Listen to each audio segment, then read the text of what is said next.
What is up, everybody? This your boy E-bikeguy. Today I got a video for y'all, and this is the, y'all notice this was the Himiway C5. I did a review on this bike a month ago, and what happened is been a month and we've been riding this bike regularly.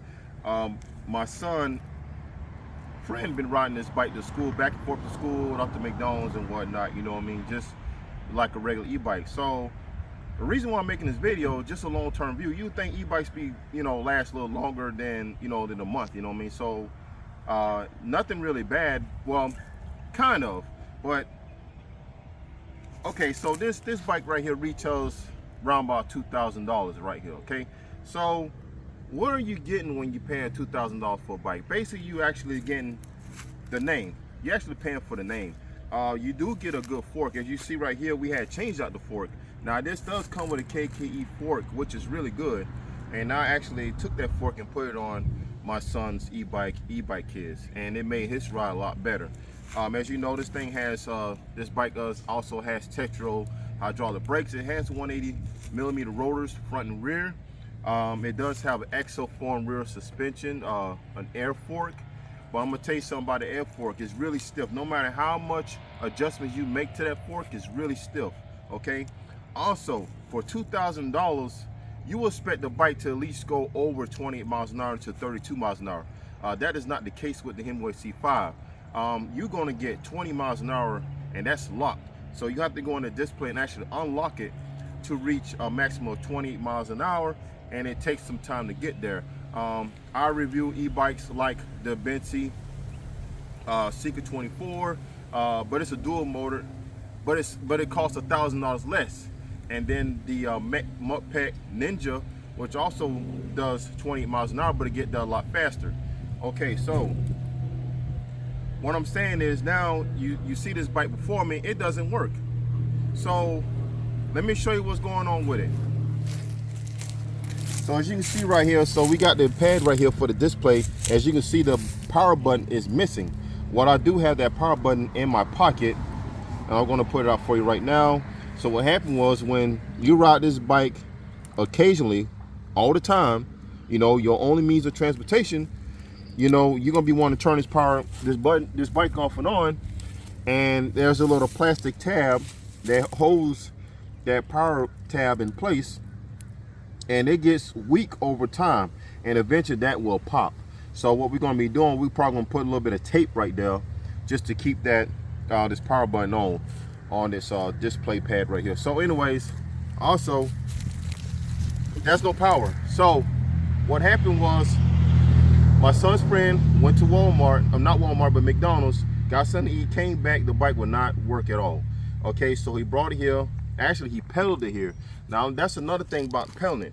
A lot of e-bike manufacturers, they trying to go to a moped style frame. Okay, they want to put the pedals on here, they want to put the big chain ring on here, because 9 times out of 10 people want to pedal at high speeds.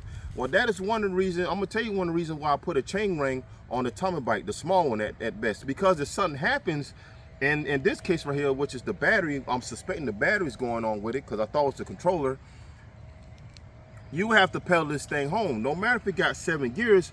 But the way the frame is, it's not made to be pedaled home. I'm gonna just tell you that, especially a person that's 6'7" like me.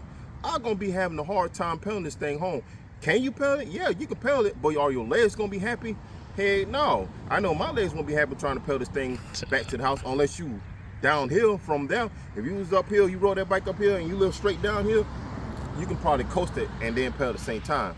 That's the reason why I got a small chain ring on my bike, because if something like this happens, I can pedal that bike home. Even though my bike weighs almost 150 pounds, well, this bike weighs almost like, what, 85, I guess. I'm suspecting around my 85 pounds.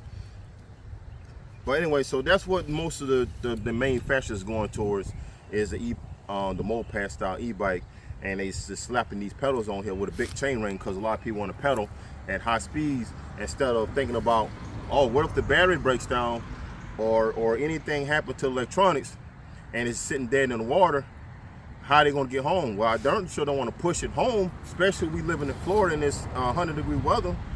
I'd like to pedal at least. But anyways, despite the fork being missing on this thing, after I did the review, the bike did run good. It ran good. We didn't actually have no problems. The brake still works good. The only benefit is the KKE front fork that you get on the Himiway C5. The axle form, no good. So you're gonna feel all kind of rough and bumps with the axle form. It's an air fork, yes, it's an air fork, but there's no real adjustable. It's almost stiff as a board, really. So anyways, let's go on back to what we're doing out here. So we got the battery right here. So we're gonna take a look at the battery. So the RGB lights that you see down here doesn't even come on. So we press and hold the button on the side right here next to the key lock. So we get no action there.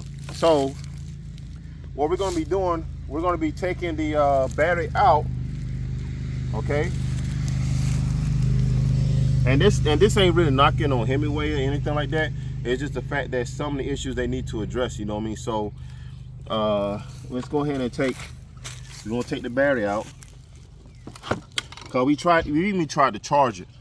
So let's go and take a closer look at the battery.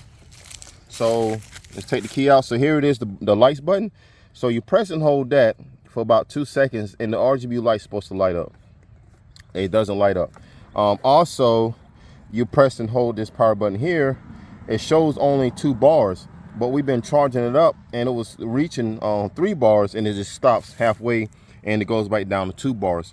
So I'm suspecting that the BMS on this battery went bad or is in safety mode. Now, there's only 2 options we can do. We can either get a new battery or make our own DIY battery, or we can actually go inside this battery right here and see what's going on. We're going to test each cell group and make sure that all the cell groups are in the same voltage of each other. If we have one that's bad, then we know the BMS is doing its job.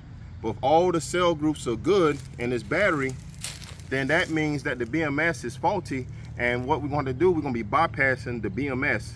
Okay, now it's hot out here, guys, so I'm sweating. So anyways, when you bypassing BMSs on batteries, especially on a stock e-bike that doesn't have a high power controller, it's more safer to do than you will be bypassing the BMS when you have an e-bike that has a high power controller in it, because a lot of bad things can happen when you bypassing BMSs, especially if you have an e-bike with a high power controller. It doesn't mix. So we're gonna open it up and we're gonna bypass either bypass the BMS. We're gonna test the cell groups and see if they're good. And because of the fact that I did put a voltmeter on the discharge plug right here, and it was only showing me 2 volts, so I know that's something to do with the BMS and this battery, and that's why the bike doesn't come on. But anyway, so that's the issue that I want y'all to look for. If y'all do happen to purchase a Himiway C5, y'all might not go through the same problems I did, but this is the problems that I went through just only a month of owning this bike, and after I did a review on this. So without further ado, we're gonna take it back up in to the house, and we're gonna open this battery up and see what's going on with it. All right, guys, so here we are, we at the workbench, and here it is, the Himiway C5 battery. This is I believe it's a 48 volt, and it's a 19.2 amp hour battery, but we're gonna round off around about 20 amp hours. And what we're gonna be doing is we're gonna try to open this up and test the BMS and test the each cell group and see if we can actually get this bad boy running. I do have a voltmeter, so what we're gonna be doing, we're gonna be putting the voltmeter on the discharge side and see what we have. And as you can see, we're getting let's see here, it's not really getting nothing really. Let's try that again. Yeah, so it's not getting nothing. I was getting some voltage, but as you can see, we're not getting nothing. So let's turn it off right quick. Right now, so let's look at the indicator right here. Let's see there. So we getting something right there. So we getting some type of energy from the battery.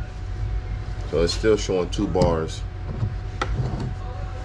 All right, so what we're gonna do, we're gonna start taking these screws out. So we have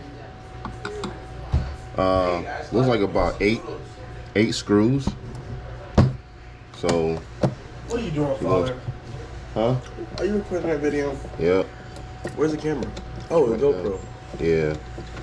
I need a stand though. I want to do live stream though, tell you the truth, while I'm doing stuff like this. Live stream? Yeah. You can do that on your phone. I can? Yes. I was talking about doing it while I'm recording. Live stream? Yeah. I know what you're talking about, yeah. Yeah. Well, you might have to show me.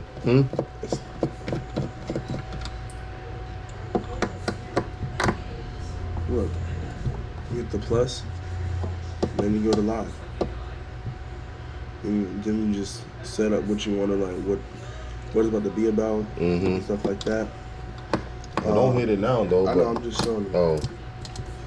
But I just not want to come out. Make sure that I got them all. So it might be, let's see here if I can just.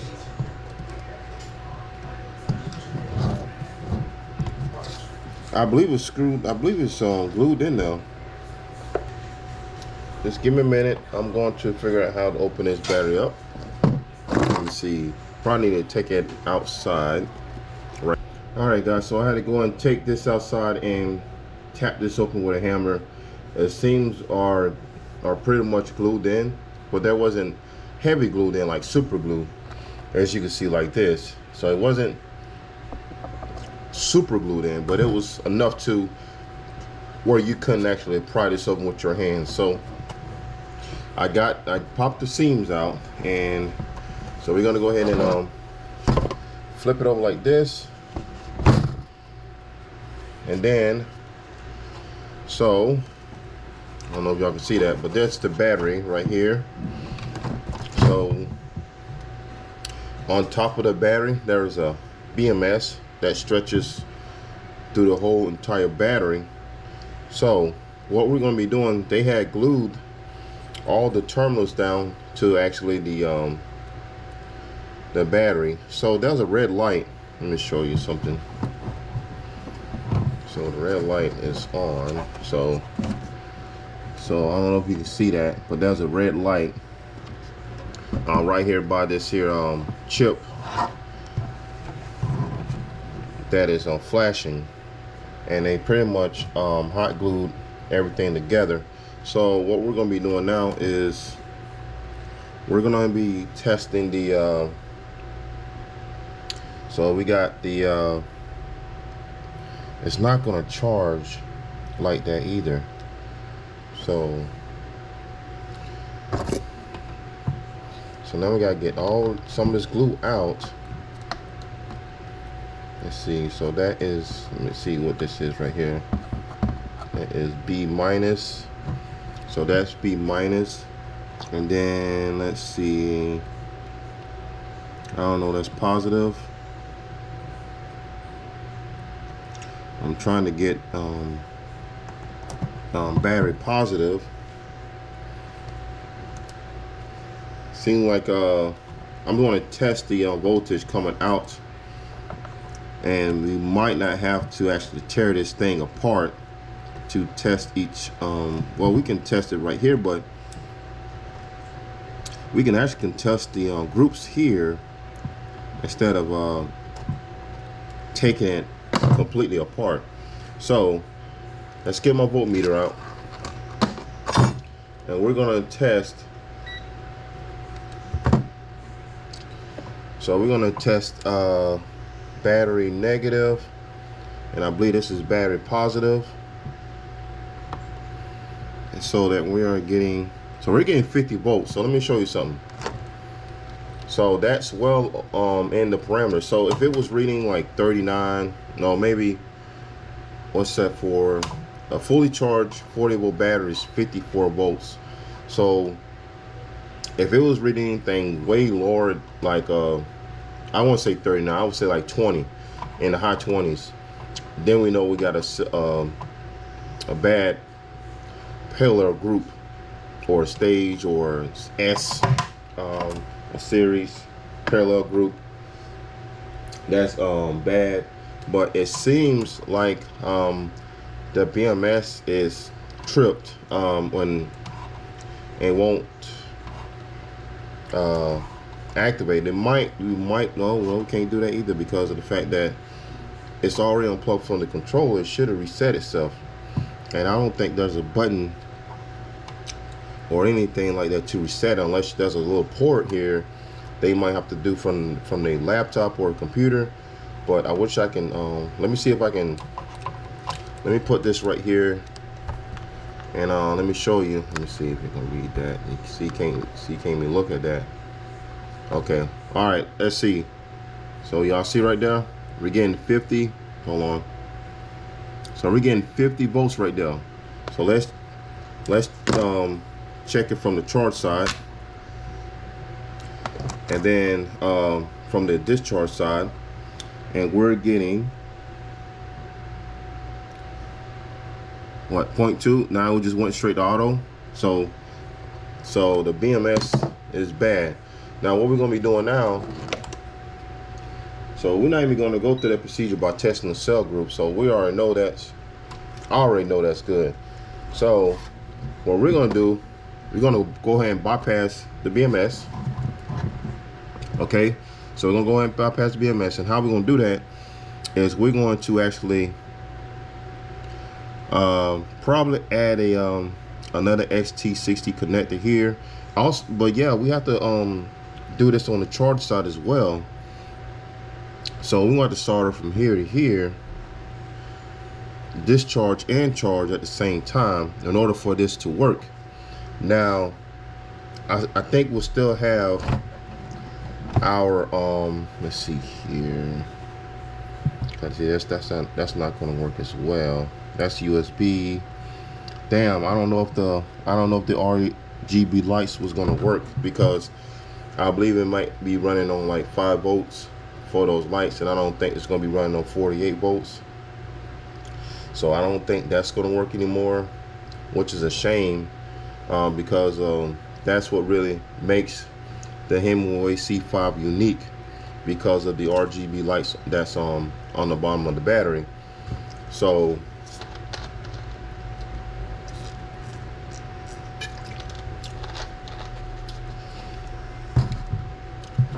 now if it was a customer that don't know nothing about batteries and stuff,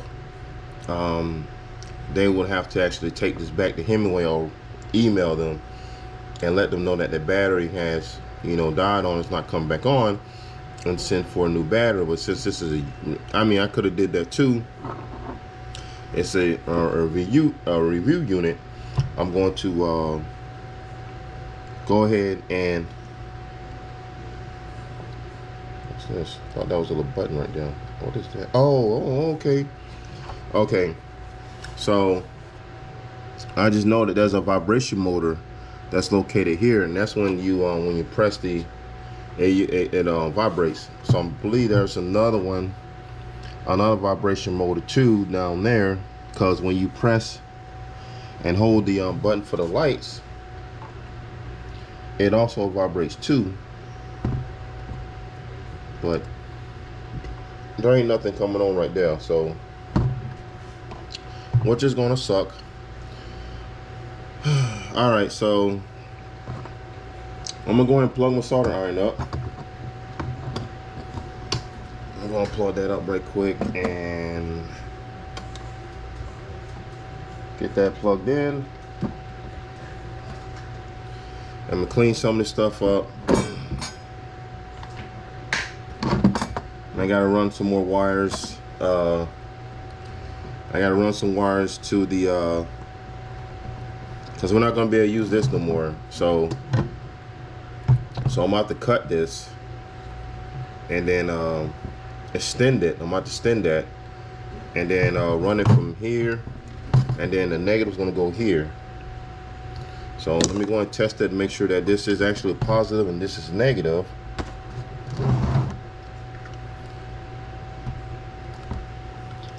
get all this glue out of the way, because it ain't gonna. I might have to go to the store and get some. I think that's what I'm gonna do. I'm gonna go to the store and get some 12 gauge wire, because that's exactly what this is. It's 12 gauge wire. Get this turned out of the way so we can get a good solder going on right there. Thought I had my Dremel. If I had my Dremel, I can do it, but this screwdriver's plenty. We'll get some a contact point right there, and then get a contact point here. So I'm gonna tell y'all about, you know, while bypassing BMS and everything. Sometimes it's necessary to actually bypass BMS, especially when you have one that's not working properly. You can bypass the BMS on something that's stock.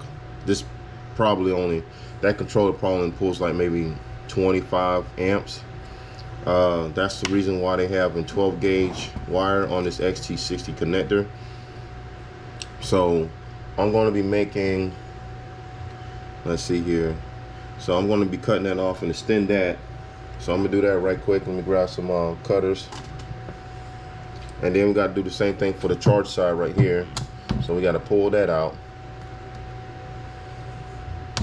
And then we're going to make, where's my garbage can? Lord have mercy. So I got to go get my garbage can, a few. And we're going to go ahead and cut these wires here, and we're going to run that to the charge side here. And get my voltmeter one more time just to confirm that that the polarity is right. So I don't want to hook it up and blow something else. Yeah, so all right, let me test it out, make sure that we're good. Okay, let me see. Okay, 50.2 volts. So we know that's positive right there, that's negative here. Okay, all right, so we got the polarity right. So we got positive here, and then we got positive up this side right here. So we can go ahead and continue our process of getting this glue off. Okay.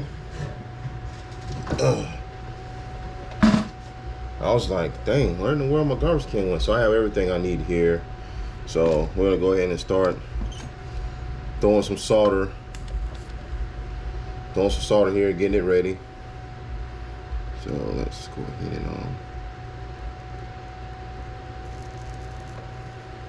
all right.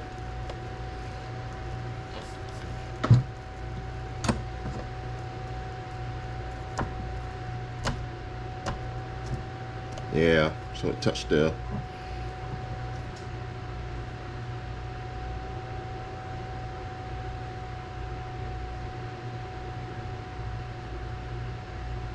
Okay.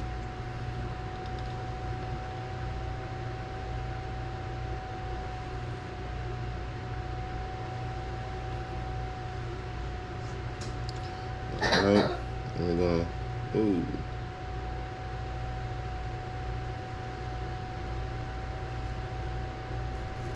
All right. Okay, so now we have that done. We can go ahead and start cutting these. Gonna get that one out of the way. Yeah, so I'm about to extend that. Damn. Okay, so let me see if I have any wire.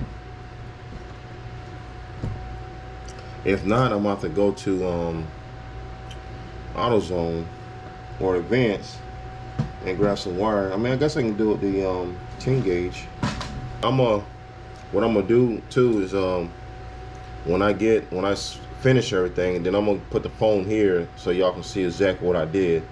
So that way y'all can actually get a good picture of what I'm doing. Unless, let me see if I can pan the camera up.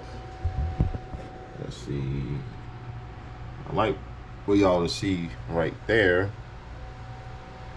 Let's see what I'm doing. or I can just show y'all right quick. So this is what I'm doing right here. So we're gonna be starting positive to here, and over there it's gonna be the negative. Now we gotta do a charge side too. So we gotta cut this. We got our charge side negative here, charge side positive here. Okay, so that way we can still use the same charger through the charging port, which is right there. So as you can see, there was a red flashing light there, but it stopped for some reason, maybe because of right there, but it did stop flashing, and I don't think it's gonna work. Let me see. Yeah, so it still works. So it still works. Still showing us battery, and but yeah, still nothing from the RGB lights. Okay. Yeah, I'm gonna have to make a run to the store, and I'll be back right quick. I'm ready to the store and get some wire right quick, and I'll be right back. All right, so I went to Advanced Auto Parts, and I got some 12 gauge wire, and that's gonna be for our discharge wire right here. So we're gonna go ahead and get some solder on that. As soon as I open it up, got my trusty Hart razor.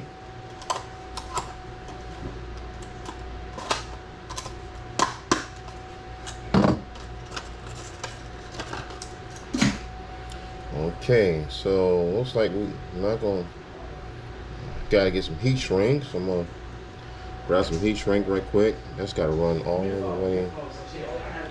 That's got to run all the way. Hey, Mom. Hey. So we got that. Put that on that side, and then we're gonna do the same thing for the charging side as well.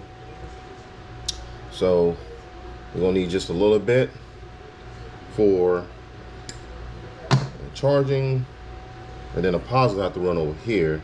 So that's it for that. And put that up. Put that up over there. Now we gotta get the positive. I got this battery pretty much built well. I mean, it's enclosed really good inside the case. Which, I mean, some like the Halon batteries, like, you know, like unit pack power batteries, you can see, you know, they'll have fish paper right here, and then you take the fish paper off of the insulation sheet. Then you can see your series and parallel connections with the nickel strips and stuff like that. This one you can't. So it's all inside this case here. So there, let me see. Maybe I'm wrong. Let me see something right quick. Oh, there it is. So you can see. Just gotta just pull this back. So you pull this little sticker. So there's a sticker right here, and then you can get to your parallel series connection. So okay, but that's still good. They have this here tape on it like that. You know what I'm saying? So this is done professionally. I like the way they did that to ensure that there's no way that this battery can short out, you know. So kudos to Himiway for doing that.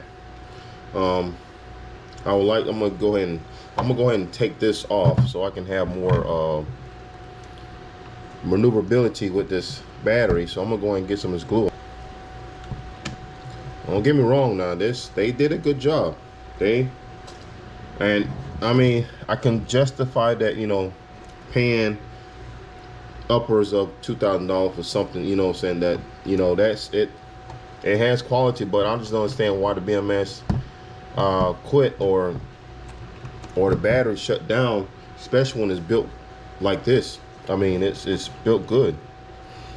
So we're gonna just take that off, and we're gonna just move this out of the way.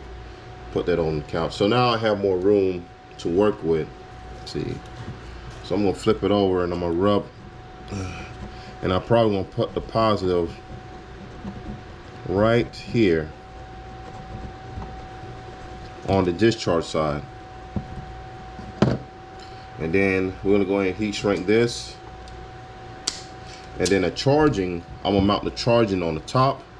I'm gonna mount the discharging right here.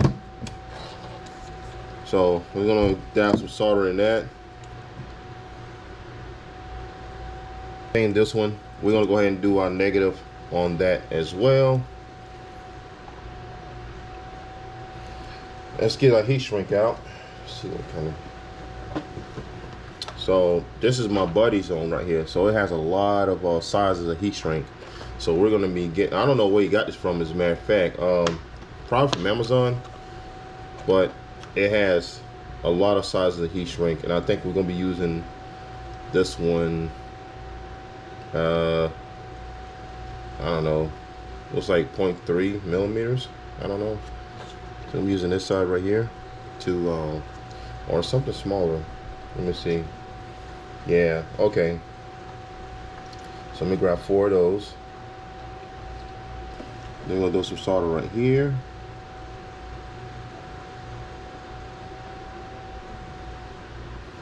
And then we're gonna solder these together. I'm actually making a video doing this. Yeah, so yeah, heat shrink that. All right, so we have that, and it's usually the negative that actually goes bad, because the BMS actually controls the negative side of the battery and not the positive right there. But I am going to throw some heat shrink on that. So let me show you what I got going on so far. Let me see. Okay, so here it is. So I got my negative already connected, and I got my positive connected too. So now what I'm doing, I'm going to cut this negative up and just run it just like that, and then my positive is going to run all the way down here alongside the negative to right there, and then I'm gonna glue it, hot glue it, everything, so nothing don't short out, all that good stuff. And yeah, so then after I put the wires on, get all that soldered, I'm going to test it again, make sure we're getting 50 volts coming out of here. And I know the RGB line is not going to work no more. I wish it did, because that was the, man, I hate that. I hate that it went out like that, you know what I'm saying? But I mean, it's still connected, but I don't understand why it went out, you know. So let me see, yeah, because I want them to get a good look at it. Okay, so all right, I'm gonna go and cut. Let me see, cut this. Let me cut that right there,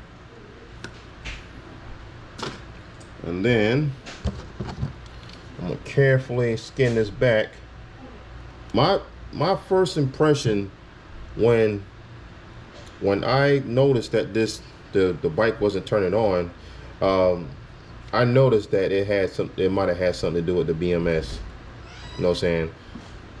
And why the bike wasn't turning on. So because it was doing that beforehand, like it wouldn't turn on. And then we had to actually take the battery out for a couple of seconds, put it back in, and then it worked. So didn't have no problems out of it. And then till yesterday, when the battery shut off, it didn't want to cut back on no more. So then was like, okay, so what the heck is going on? Okay, yeah. Now let's get our long piece of negative wire. Where'd that wire go?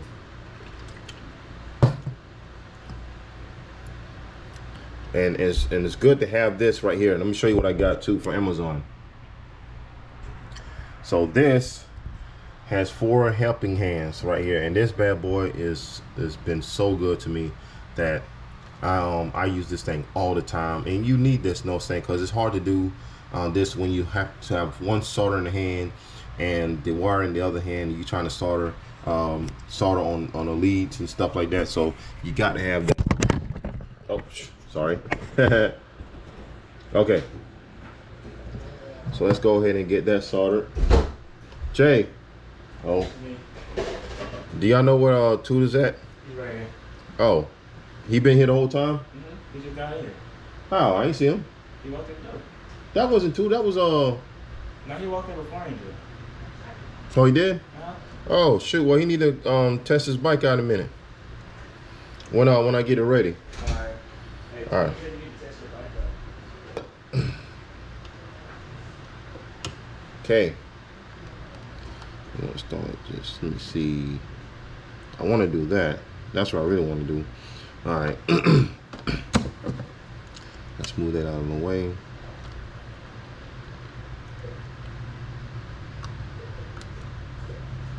What the? Oh, that was glue anyways. Okay. Let's turn that around. I'm gonna run that positive right here. Just like that. Whoa. Just like that. Just like that. So. Just like that. Alright. So I'm gonna go ahead and throw some glue on that, hot glue. So I'm gonna show you what I got going on right quick. Battery's about to go dead, so it's on 32. Ooh, man. So we're gonna cut that down real good. So anyways, so I got it ready. I'm gonna hot glue these wires to the battery, and then we're gonna go ahead and put it together right quick. So let's go ahead and put that together.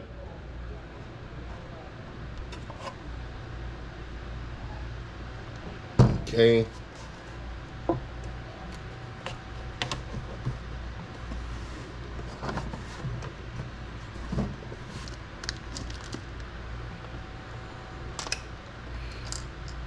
All right, battery's going down on the GoPro. I'm gonna switch to the phone right quick. All right, so we got the battery back in place. So everything's glued in. I didn't test it yet. We're gonna go ahead and do that in a few minutes. It's kind of hard because the GoPro actually died on me. So let me see what I can do. Okay, it's gonna be kind of hard to do with one hand, but we're gonna try to do it anyway. So we're going to stick our negative probe in here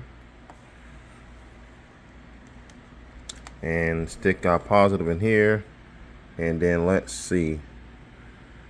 So 50.1 volts. Yes, we actually have voltage. So let's go ahead and see what we got. All right, we'll get the battery installed in right quick.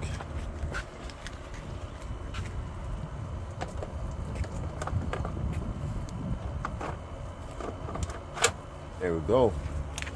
Okay, you think you'll be able to press it on? Mm-hmm. All right, there we go. All right.